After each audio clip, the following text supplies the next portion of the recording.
What is up, everybody? You won't believe what it took to make this happen. This is like 2 days worth of work, um, on top of months worth of work. But we have our own little space here for in case we need it to shoot the podcast when needed. So, like if it's kind of nasty out or we're just not in a position to run around, this is our space temporarily. So, welcome to Kickin with Killboy, episode 10. Can't believe we're already at 10. Oh my gosh. I'm Daryl Cannon, aka Killboy, and this is my lovely co host, Lori Cannon. aka Killgirl. And she's still dealing with some medical stuff we touched on last time, and we've got some progress that's being made this week. But she was feeling kind of rough today and the past couple of days, so we set this space up to shoot the podcast in the hopes that it would be more comfortable for you. You're looking great today, by the way. Hey. I really appreciate you. So we hope you like the layout. It's going to get better. It's going to be cool. We're going to have some fun with it. We're going to be able to sort of decorate the space a little bit more too, possibly. So that said, we covered the basics for what's going on here. You know how we do it. We talk about what's been going on since the last episode and what's coming up between here and the next one. So with that, Lori, take it away. So this week, my speech is a little better. Still kind of off, and I got some bit of twang to my voice. It got a little better on that last round of antibiotics, but I finished those up and kind of been a little iffy. But we got some scan results back today, and we'll be proceeding forward with hopefully being able to clear all this up pretty soon. Thanks for all your concern. I know a lot of people was wishing her well and stuff. In the last episode, the comments and everything. This is my reminder. Please, we appreciate any interaction you guys do with our content. It helps us a lot, and we don't have to put like clickbait and shady titles and thumbnails up to get you to watch the video that way. But we appreciate you guys engaging with it. But yeah, some good news there for Lori. We'll keep you posted on the next episode. Yep. Thanks y'all for all the love. It's very, very heartwarming. I very, very truly do appreciate it. And so that's enough about me for right now. We're going to, kind of go over what's been happening since the last podcast. We have had the Focus Fanatics. We're at the Dragon, and there was more of those cars out than I expected there to be. And the Fiestas, I think, too, mixing it up. But yeah, a lot of focuses and pretty good turnout. And then we had the Invading, which had another stellar turnout this year. It looked like they had groups going everywhere on their different drives. Yeah, the Invading rally, for those that don't know, it's a BMW car-based group rally. Probably had a couple hundred participants in the area. It's another one that's put on by Josh Vandergriff of the Dragon Rally series, but these are just a couple of his rallies that are specific to a certain car type or car brand. And then kind of a topic that was hot for a minute was the mudslide that was on 40 that had the road closed, and now it's reopened. So we did have a few semis that made their way through the gap and tried to make their way through the gap. We were successful in getting one turned around. But I had a good story about one. You want to share your story? So yeah, Tina and I had been down at the store, and we're on our way back home whenever we met one, and we were able to get in front of him and get him stopped. And while she was kind of holding traffic at the base of Fugitive Dam, there's a nice big pull off there, and thankfully it was empty, so that's the best spot to turn them around without having to send them down 28 or go all the way up to the state line. And the fellas, and I told him, I was like, sir, this is restricted road. And he's like, I know, but I got to get through because I-40's washed out and they got it closed. And I'm like, yes sir, I am well aware of that, but you still can't go through here because it's a restricted road. And he proceeds to argue with me a little bit, and then Tina kind of pipes in and she's like, There's a state trooper sitting at the state line waiting on you. And because we'd been telling him there's other ways to go. And I was like, yeah, and he'll probably write you a handful of tickets. You're going to be there for a while. And it's going to make for a real bad day. And then he goes, so what was that other route you were telling me again? So they were. The THP was posted up officers at each end of the Dragon, and they were keeping an eye out for tractor trailers to stop them from going up in there because, well, it's a restricted road, and they also will end up blocking the road and making it impossible for people to get through that need to get through. Obviously, there's a lot of people playing on it, but it's also a necessary road. So, yeah, they were setting up at the state line with one THP and then one down by Tapcat Bridge. So, thanks to all those guys for helping out. We reached out to the local sheriff's office in Robbinsville, and they were helpful in contacting the local DOT and getting some more signage put up real quick that had been put up for like Helene, the electronic signs that emphasize that, this is not the way to go right now.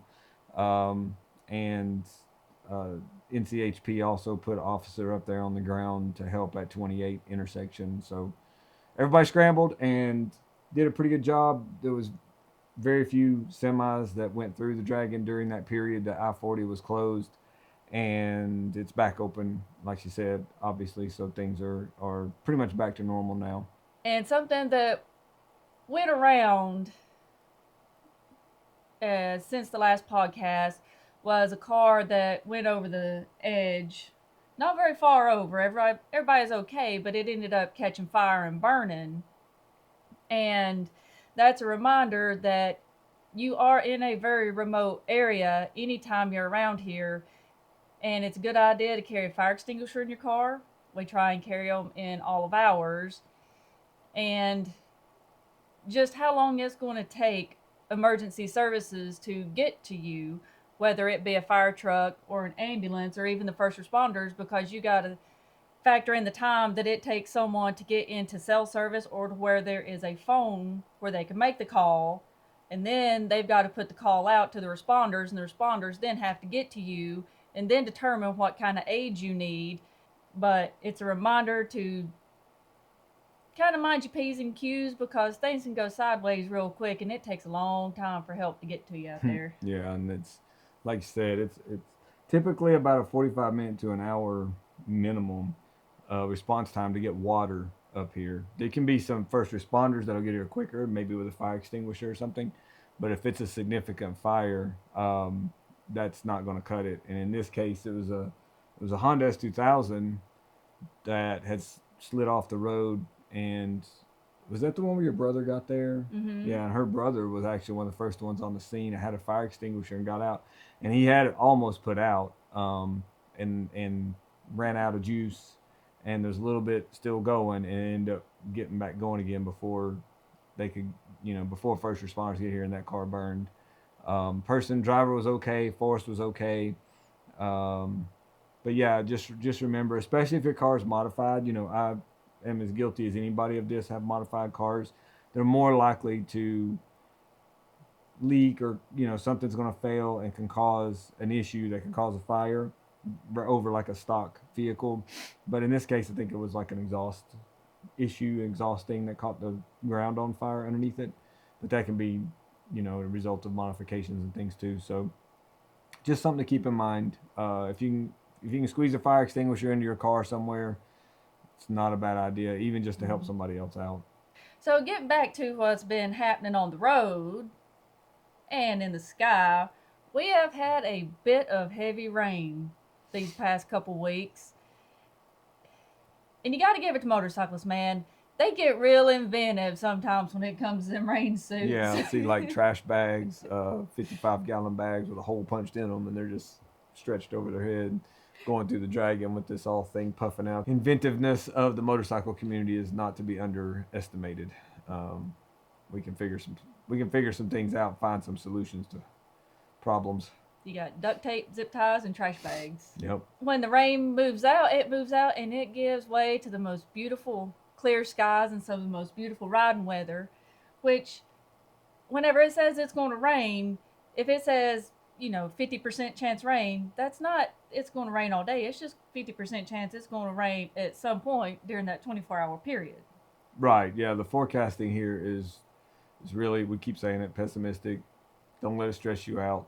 It always says it's going to rain here. Um, Usually, if you look at the hourly, you'll see that it's not that bad, but it's definitely, going to rain at some point. But if it says it's going to, but yeah, don't let. I know this is for people who are regulars. You're getting tired of hearing the same thing, but we always have new people, and that's one of the most common questions: is what's the weather going to be like at this point next week, next month, whatever. And so we're addressing that frequently. Is if you're new to all this and you're still researching things and you're not familiar with the area, the weather forecasting is, you can listen to it and trust it to an extent, but just don't let it get you down in how negative it seems to make everything look, 'cause it's usually not as bad as it looks. While we've had the beautiful weather, we've had some dogs on bikes. A lot of dogs on bikes the past couple weeks.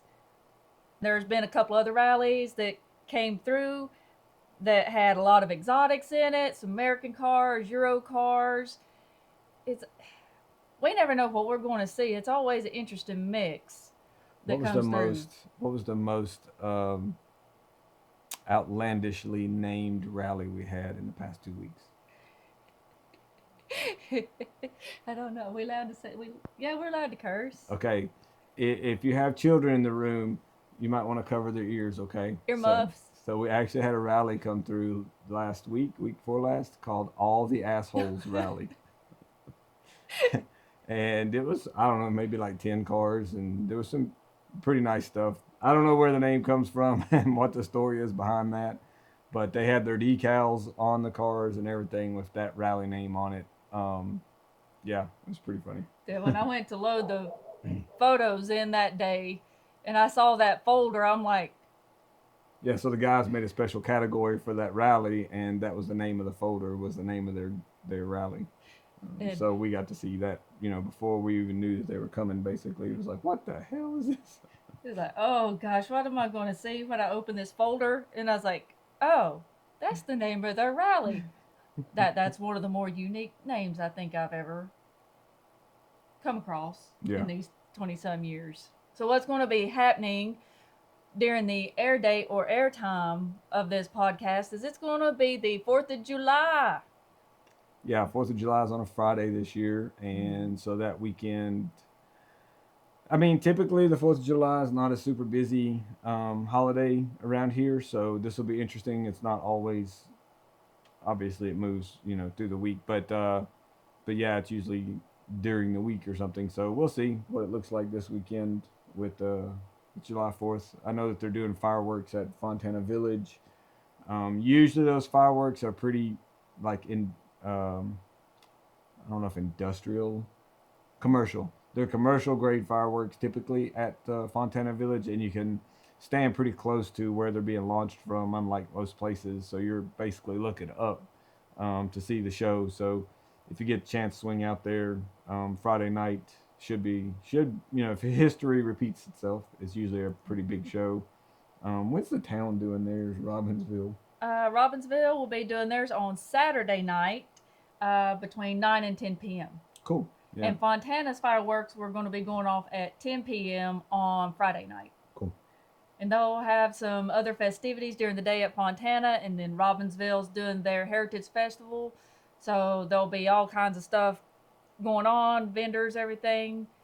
So if you want to take a little break, kind of check out some local culture, you can check those two things out. Well said. Well said. Yeah. So they're going to be doing the Heritage Festival normally on Fridays in Robbinsville, but they're going to be doing it on Saturday to coincide and lead up to the fireworks, I guess, right? Yeah, they'll have stuff going on Friday and Saturday in town. They'll have in front of the courthouse, all that blocked off. Think they're going to do dancing on the square Friday night? Mm-hmm. Probably. Yeah. Cool. Next, I need to get me some clogging shoes. I had one clogging shoe as a kid, and I drove my mama nuts. Shoe? I honestly never heard this one, so I did not know you were a one shoe clogger. How did you end up with one clogging shoe? I don't know. I found it somewhere, and that thing disappeared too. I wonder how. Linda. Linda, listen, Linda. Yeah, so we'll get Lori out there clogging at some point, maybe playing a certain musical instrument that we'll be talking more about in a future episode. You have such a quagmire laugh, you know that, right? No, that's a Peter. That's a Peter laugh. Now I can't do it. She does an amazing Herbert imitation off of Family Guy. Oh gosh, it's always when somebody puts me on the spot that I can't do it. Have you tried to do that? You haven't tried to do that while you're Since my suffering affliction. with this affliction of your speech being a little bit slower. Let's see. Okay, you gotta give me a minute. Yeah, think of one of the lines. We might break the video here and do an edit and a cut while she gets it together a couple times. Go, Jesse. Come here, Jesse. Come here, boy. Come on, Jesse. I don't know what else he says, but muscly arms. little muscly arms. Reach in I my can just pocket do for the that. whole podcast in the Herbert voice. In the Herbert voice. Reach in my Just pocket the for that popsicle. You want to reach in my pocket for that popsicle? Oh Lord. All right. Anyway, So, leaving Herbert behind. we're going to leave Herbert over there in the corner. And moving on to what's going to be coming up. After all of these 4th of July festivities, on July 12th to the 13th, we're going to have the S2K tour. Have another group of S2000s running around. And the 18th through the 20th of July, we're going to have the NC Stangs, which that's Mustangs. No horses on the dragon at this time, but North Carolina Mustang group. On July 19th is going to be Corolla Day on the Dragon. Is that a first? No, I think they've came through before. So yeah, and it tends to be a little slower with the groups and such. I think during the summer months, whenever it's hotter, people kind of take a break, maybe don't come out. But we do see a little lull. So if you're looking for some clear road time, maybe. Yeah, stay hydrated. Yes. Watch the heat. It has killed people out here. Just the heat exhaustion alone, heat stroke, that type of thing. So stay hydrated, but it is typically July and August are a little bit of a slower months in the area. And, stop by the stores. Both sides of the street have water and refreshments and stuff to help keep you hydrated and keep you cool. So be sure and do that. We even have a water hose around the corner of the building if you want to just hose yourself down. Although the water there is a little bit... I guess it's got some red mud in it sometimes, and so. And you don't ever want to take the first water out of the hose either, because where the hose sits in the sunlight, it can be really, really hot, and it can get. You don't want to burn yourself. Boiling, temperature boiling. Squirt the water out until it's cool. So something else coming up that we have touched on previously is that we have an update on the repay for Highway 28. Yeah, I reached out to the coordinator of the project, and he put me in touch with some specific other, I guess, supervisors over the project, and they spoke to the crew that got the bid, and they're pushing it until next year. So Highway 28 is not going to get repaved this year. It's going to be next year. I assume pretty early, but they didn't have a date for exactly when. Those of you that are running the groups and the rallies and stuff that are concerned about that later on this year, just know that it's not happening this year, so it should be open. Will still be a little rough, obviously, for the time being, but that's the update on Highway 28. This is the portion where we're going to go into TikTok. Not Tech Talk, TikTok. Not the TikTok. Yeah. And given my current situation, a little more, maybe more in-depth info on that is that I picked up my passenger, the Tick, in late April, and we believe it was attached for 3-4 days. So it was on there for a hot minute. Yeah, she had been out in the woods, and then it was a few days later we found the Tick, and just judging by the size, it had started to swell a little bit and engorge. We could tell it had been there for a couple of days, 3-4 days. So we assumed that it got on her then. Yeah, because I had washed and dried my hair that morning, and there was no tick there. Everything was okay. And then a few days later, I started noticing the side of my head was very tender and bruised, which I bumped my head off of things. I hit it over the car, getting in and out all the time. I'm a bit clumsy, you could say. Surprised you haven't had a concussion by now. Yeah, that we know of. So my head was very tender, so I was being very cautious about touching it because it hurt. And then, so on, I believe it was Sunday night, I kind of ran my hand up through my hair and I was like, oh, I know what that bump is. And sure enough, there's a tick, and she was a fat little thing too by that point. So we proceeded to take it off. And whenever you do that, you want to use tweezers and get as close down to the head as you possibly can to make sure you get the head out when you pull it. And if at all possible, put it in a plastic bag and put it in your freezer. I know it sounds gross, but this is going to come in real handy like it did in my situation, because it can take time for your body to build up the antibodies that's going to show on testing for Lyme or Rocky Mountain spotted fever. And I was able to send the tick off itself to a lab called the Tick Lab, which we'll leave a link down in the comments. Fantastic service. I am so grateful for them, because that really helped determine what was going on. Because when I first went in, I got an antibiotic that was not knocking this out. I was given amoxicillin at first, and then I go back, and it's like, hey, this is not clearing up, and was prescribed the doxycycline, which doxycycline is the antibiotic of choice, the top one that you're going to want to use for Lyme or the Rocky Mountain spotted fever. And it was because of the testing that I had done on the tick that we were able to determine that that's what was wrong, and then do some other blood testing to be like, okay, let's do another round, which I had started the day when we filmed the last podcast. So it cleared up a little bit, but I'm still having some neurological issues, and we'll be going to a neurologist soon, hopefully. Yeah, they just called today and, talked about the results of the scans that you had taken last week. You had like 4 MRIs done with and without contrast.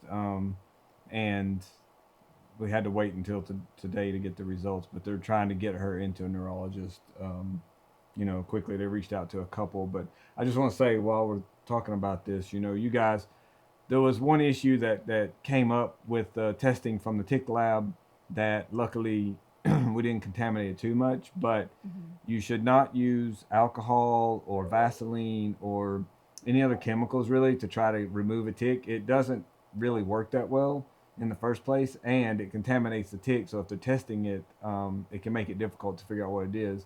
This place tested for Lyme disease, and there's a list of stuff, several different things. But we were thinking it might be some symptoms of Lyme disease, but it turns out it was a version of Rocky Mountain spotted fever. Just a heads up, if you find one, try to get it off as close to the skin as you can. I think I used some really sharp tweezers that she had, and we pulled a little bit of skin with it.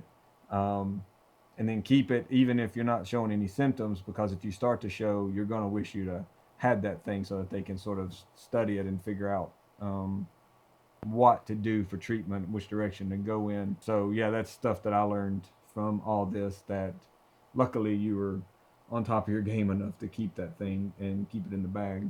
Which that's something I've done for years now. Whenever we would pull one off ourselves, is to put it in a plastic bag and keep it in the freezer. And the symptoms, they don't always present themselves right away, and you might not even get all the symptoms. Like, I have not had a fever, and I have not had the typical rash, which, had I not had the tick, and been able to have it tested, this diagnosis would have likely taken a lot longer and been more of a mystery because I did not have those typical Yeah, symptoms of you it. know, one of the things that we've read is a lot of people go for years with RMSF or Lyme disease, and takes a long time to figure out what it is that they've got. So, in a way, we got lucky that we were able to figure it out and get on top of it as quick as we could. It's been a struggle seeing her. This comes and goes. She's really good right now, but during the day she'll go up and down, and she'll get real bad pressure in her head, pressure in her neck, headaches, just woozy and stuff. Mm. Laying down don't help. Sitting down don't help. Standing up don't help. There is no like position that she can get in that really makes it go away, and it sucks to be somebody that you care about and you can't do much about it. We're just waiting on the results so we can move forward with the next step. So I'm hopeful that this will take care of things, but it's kind of scary.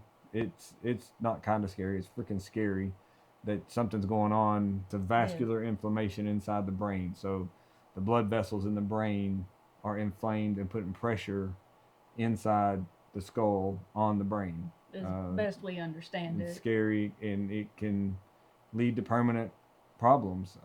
So she's dealing with some issues with hearing and with speech right now that are freaky. You know, sometimes when she really gets a bad, what you call it, like, Flare. yeah, flare up of it during the day, her speech will get really dragged out and slow.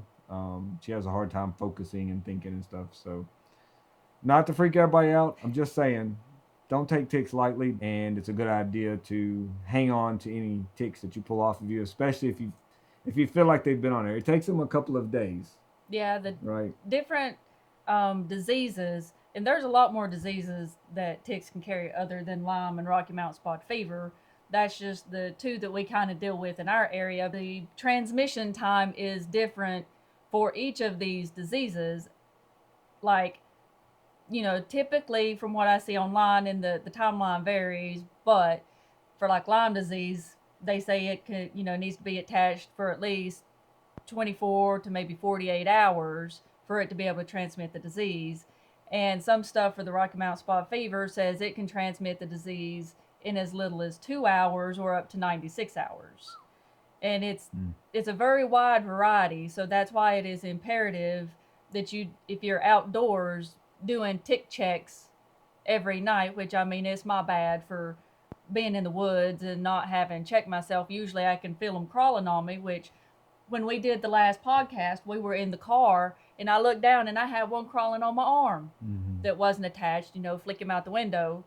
And then so now I'm paranoid and I'm like checking everything, and I found another one that was on the back of my neck attached. I'd been out kind of walking around some, so we knew it couldn't have been attached for more than maybe 2 or 3 hours. It's hard to not expose yourself to them at some point when you're in this environment. So you've got some products over there you want to talk about as far as like helping.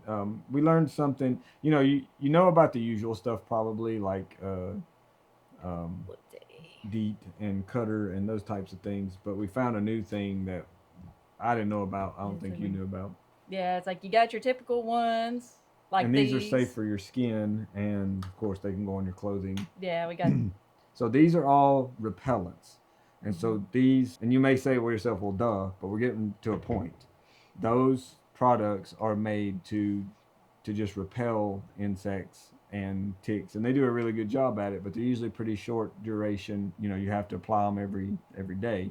And then she did some research and found this stuff. This is the legit stuff right here. So the brand on this is, what's it say on the side? Sawyer Sawyer. And it says insect repellent, but you were saying it actually is. is like a neurotoxin. It will actually kill the tick when it comes into contact with it. And per, permethrin, my pronunciation of words is way off, y'all.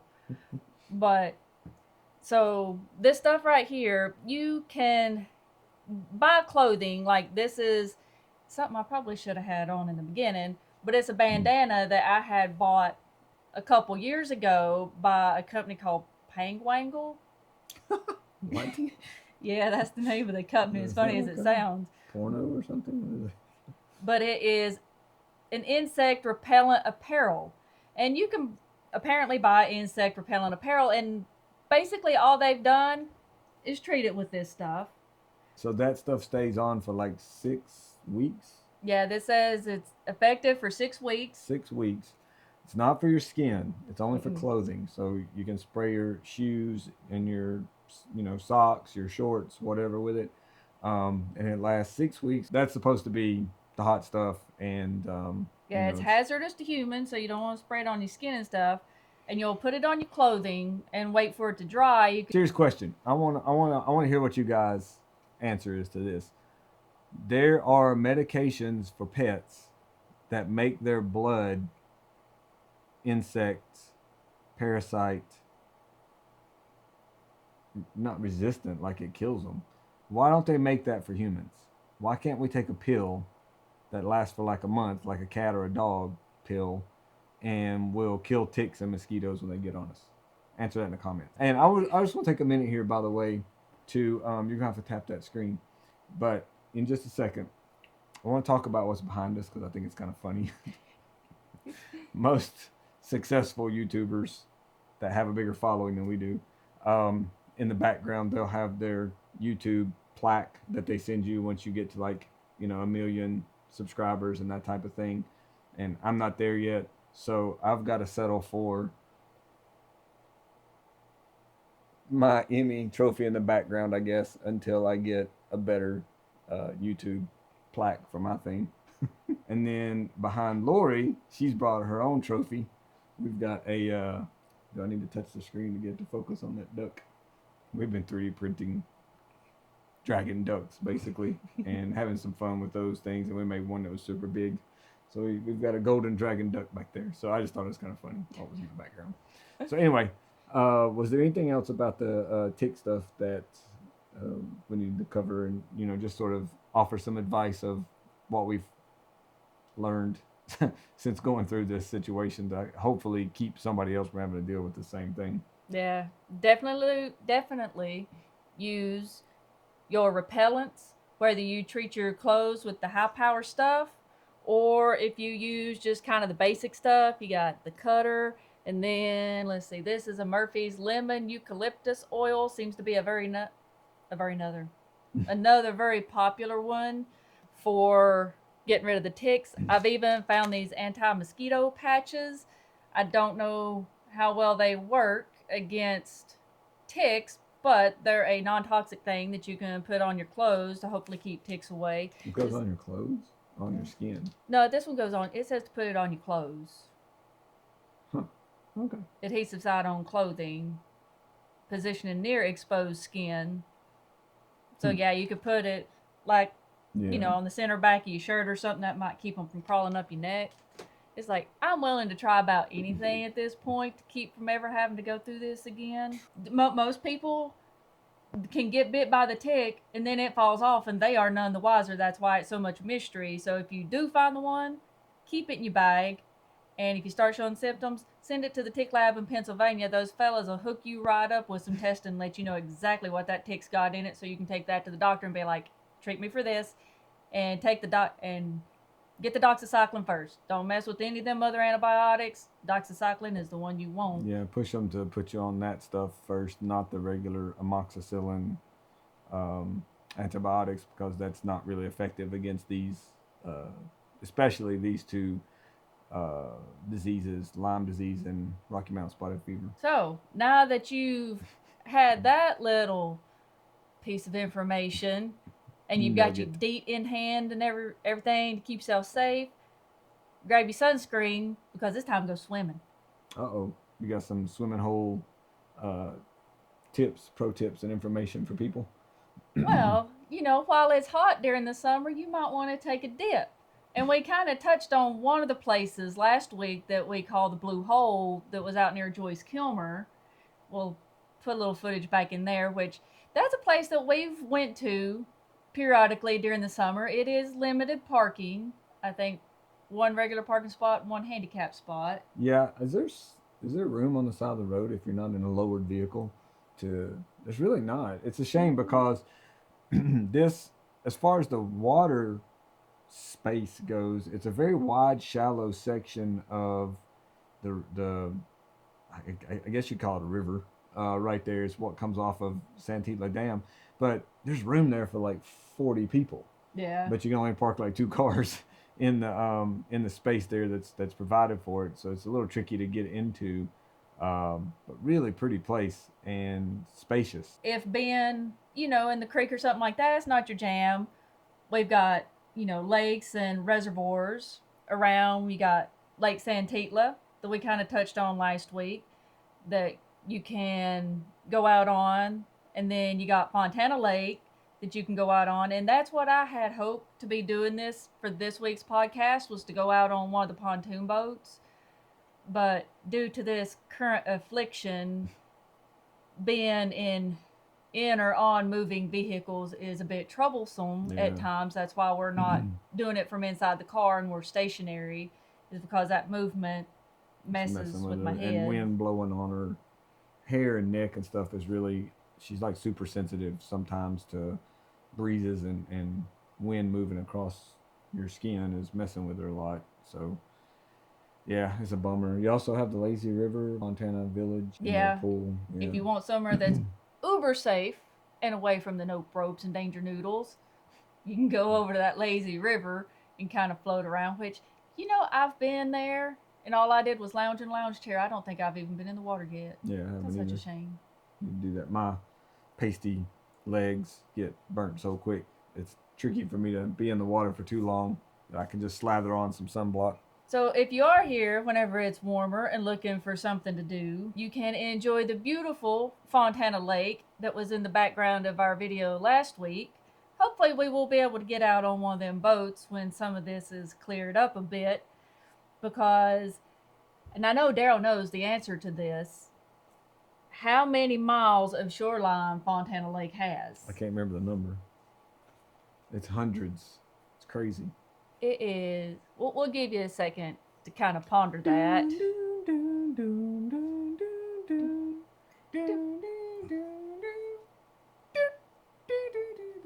All right, what you think? It has 240 miles of shoreline. And almost all of that is restricted national park shoreline. So you're not allowed to build even a house. There's no houses, no docks. It's just pristine forest all the way around that lake. Almost, it's crazy. So it's a very secluded, huge lake. There's not a lot of people on it. There's not a lot of marinas on it. Fontana Village has the one at this end, and there's a couple of more other ones 30 miles down at the other end, and that's about it. So there's very few boats or people on that lake because it's so restrictive about where you can build anything along the shoreline. It's all restricted, I guess is the word. I can't think of it, but Protected area. It's all protected land that is, you're not allowed to just do what you want to with it. Hopefully, we will be able to go out and do one of the lake tours and give you some more in-depth information about the history of all that. But since we can't do that right now, we'll go into a little bit of the history of Fontana Dam, which we did history of Santeetlah Dam in the last episode. So this week, we'll go into Fontana. And I've got my handy dandy printout here that is from the TVA website, and it's a little article that they had called Miracle in the Wilderness, and I ain't gonna go through and read all this to you, but just to kind of hit on some of the highlights of it. The TVA put up Fontana Dam, which is the tallest dam east of the Rockies in record speed. They put that sucker up with some quickness because it was a bit of a wartime necessity at the time, and it is a hydroelectric dam, and they've got the generators and such in the bottom, which they used to do tours, and I was lucky enough whenever I was in school that we got to ride the tram from the gift shop, and you go tick, tick, tick, tick, tick, tick, down the hill, which was really cool to go on the bottom of the dam and see those big old generators that they got in there. Let's see, the dam itself was a bit of an unusual design, and it is extraordinarily tall, standing at 480 feet. It has almost 3 million cubic yards of concrete. That's a lot of concrete. Hey, are you gonna talk about how they sliced through it, or am I? You'll talk about that. Okay. Should I do that now? Yeah, you Or can when do you're that done? now. Okay. This is something that fascinates me, and I try to tell it to anybody that comes in tours the dam.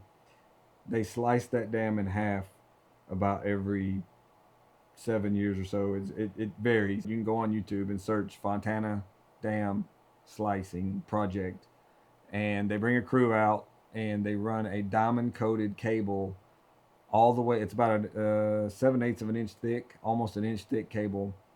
It goes all the way down the dam from the top to the bottom and slices a 1 inch gap into it basically to relieve the pressure as it builds from tectonic shifting and stuff that's causing the dam to have pressure placed on it.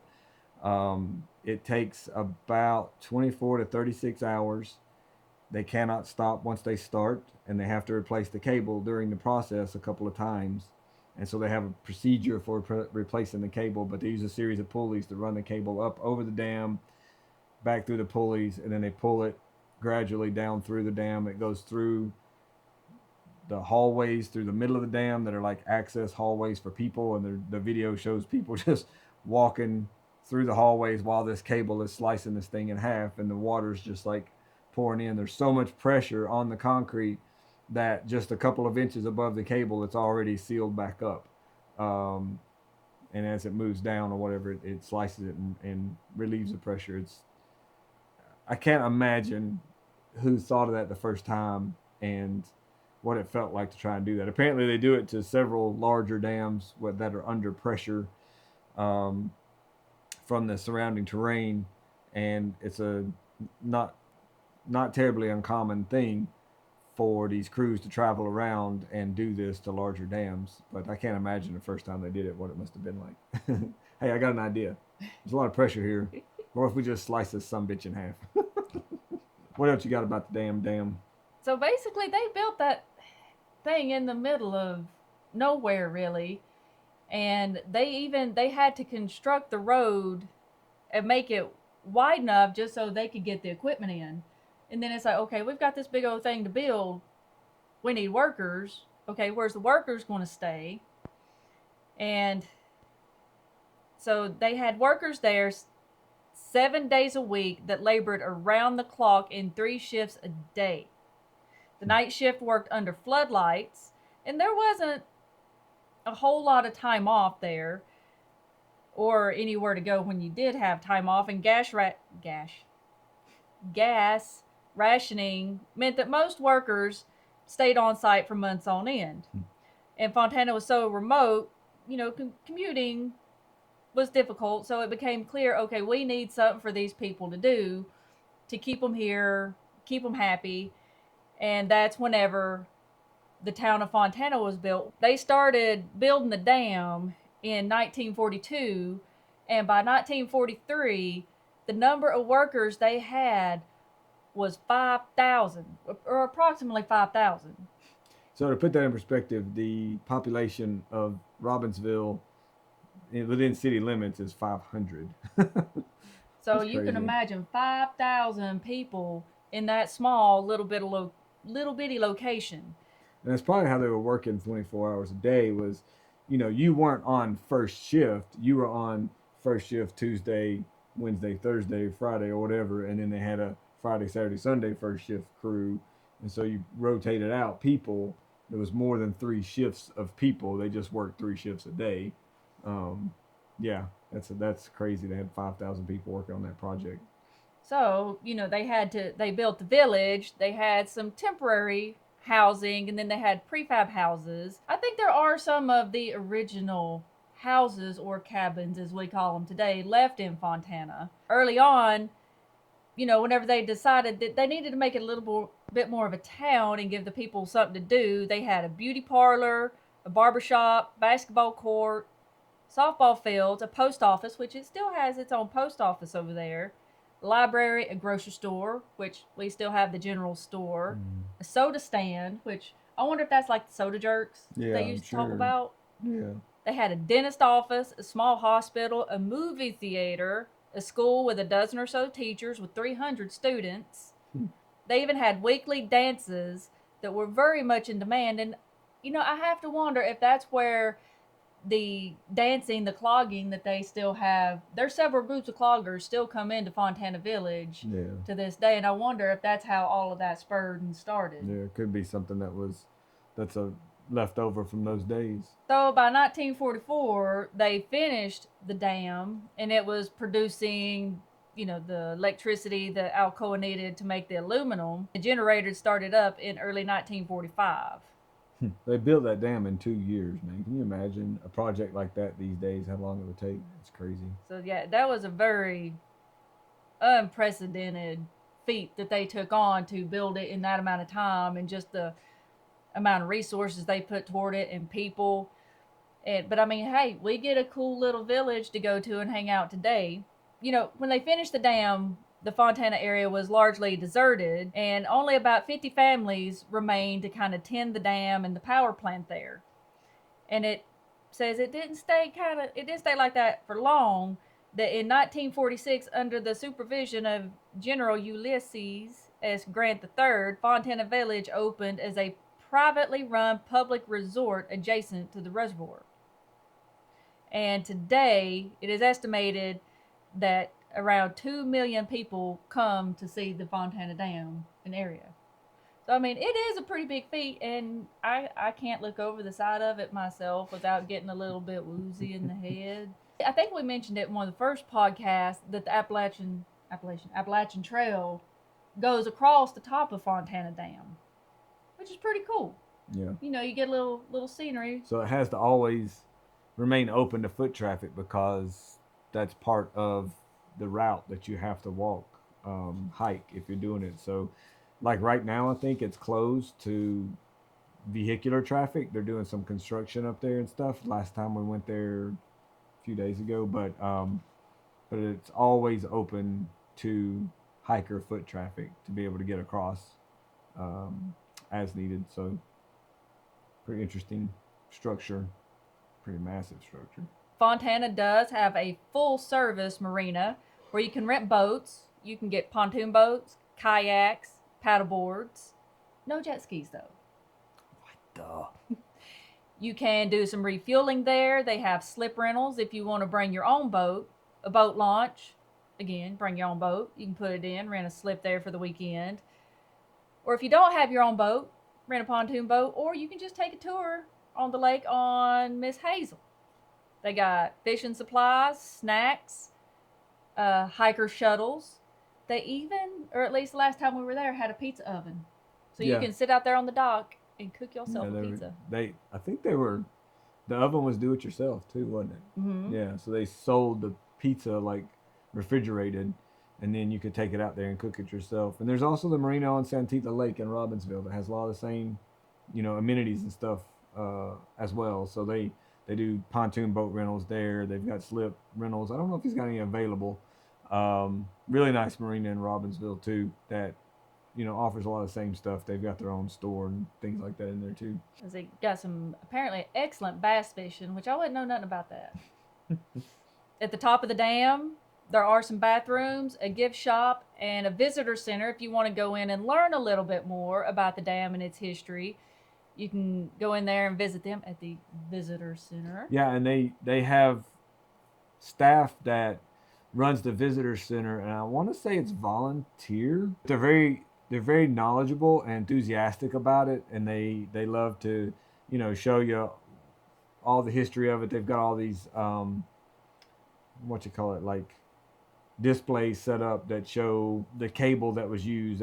They had like oil cooled cable because they were moving so much voltage and stuff. And shows some of the history of the place. They got a little short video that plays talking about the history and showing some of the footage that they got back then. And the people are super, super sweet, super knowledgeable at the visitor center there at the top of Fontana Dam. So be sure and swing in there and check them out if you're in the area. It's a pretty good show to get to know everything that happened there and the history of the place. It's a good spot to cool off too, because they got some good AC in Yeah, there. they've got a good supply of energy to run their AC. So And that right helps. next door is the gift shop where they've got Drinks and stuff in there at least, and snacks and souvenirs, some cool shirts and stickers and things like that as well. on your way in to the top of Fontana Dam. There's a couple of areas with picnic tables, some nice places to kind of take a break, cool off, enjoy the scenery, rehydrate. Very important during these hot days. Oh, and at the bottom of the dam, which we were at in a previous episode, you got camping with a view. Mm-hmm. Yeah, the campgrounds at the base of Fontana Dam are really pretty. One of the most probably unique camping spots in the area. Yeah, you're sitting at the base of trillions of pounds of potential energy and going to sleep in front of it. It's pretty wild. Scary. But if you hear them sirens start going off, get your stuff moved. You got about 2 seconds to get out of the way. All right, so I think that pretty much wraps up this episode. We'll go down the list of things to links and things to be aware of here at the end. But thanks you guys again for tuning in. We're on Spotify as a podcast also, so look for Kicking It with Killboy on Spotify and YouTube, if that's your preferred platform of choice. And thanks again for any interaction you can do with this. Like it, comment, subscribe if you're not already. It helps us out a lot. We appreciate you guys. Thank you to Club 129 Patreon supporters as well. We always post all this in there first. Plus, they get a lot of exclusive content, adult content, stuff like that we're not able to post anywhere else. And so, again, that's club129.com is our Patreon. But at this point, Lori's going to run down some lists and notes to wrap it up. So take it away. This is going to be your reminder, and hopefully I get this podcast out in time, that on Friday night, July 4th, Fontana Village will be doing their fireworks at 10 p.m.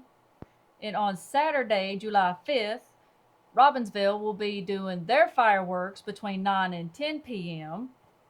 And the Tale of the Dragon store is going to be doing some specials, so you'll want to be sure to stop by there and check them out if you're in the area. They'll always have the store all dressed up and have the specials outside. You might even find a few Killboy clearance items and specials out there as well. Mm-hmm. And you can check out Graham County Travel for other culture and local events happening in the area. And don't forget to check for ticks. I know y'all feel like you got them crawling all over you about this point. So make sure you check up in that hairline real good, all the creases in your ears, behind your ears. If you got a friend that you're real close with, have him check you and then you check them. And I guess that's going to kind of wrap it up for this week with a reminder to, check out killboy.com for your dragon photos. Until next week. Thumbnail. There y'all.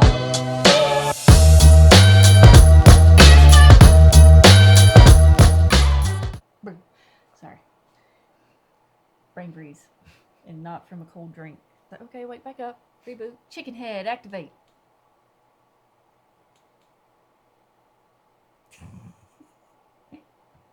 Taking my duck and going home, damn it. So if you're hanging in there at the end, there might be a couple new colors of Killboy shirts at the Tale of the Dragon store for the month of July. Might be flaky on that, but it's just for you guys.